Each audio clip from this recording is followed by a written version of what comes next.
magpapalagay si client ng power tailgate. Pwede mo i-control siya through the remote. Meron din siyang switch dito sa likod. Meron din siya switch dun sa harap. Meron din tayo kick open and kick close. Hi guys! Welcome to another episode of Tiger Garage. So this is a 2018 Kia Carnival. Anong papagawa ni client ngayon? Papagawa si client ng power tailgate. If I'm not mistaken, the top of the line of this version back in the year, meron siyang power tailgate. Pero this is not the toppest variant. This is the variant below. So halos wala siyang mga power function. So in this case with client, marami siyang cars. So lahat ng cars niya may power tailgate. Ito lang wala. Medyo hindi siya nasanayan. Kaya magpapalagay si client ng power tailgate. Kasi yun nga, medyo mahirap i-open and close. That's one thing. The other thing is, pag chinek nyo tong pindutan, sira na yung kanyang koma sa pagpipindot. So ayusin natin ngayon. As I always say, wait till see. Let's go!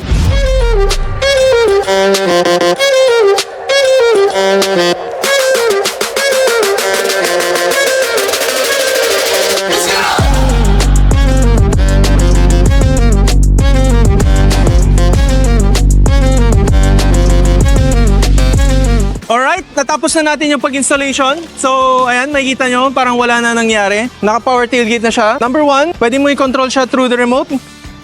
Ayan.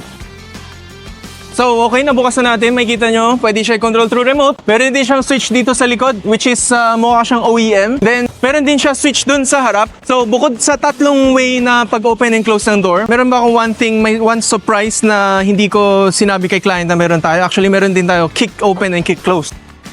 Ayan. Medyo mahirap lang hanapin yung sensor pero kasanayan lang yan. It's somewhere in the middle. Maliban sa kick close, pwede ko rin siya i-kick open. So, for example, yan. Yan na, hindi ko hinawakan, nandito yung key.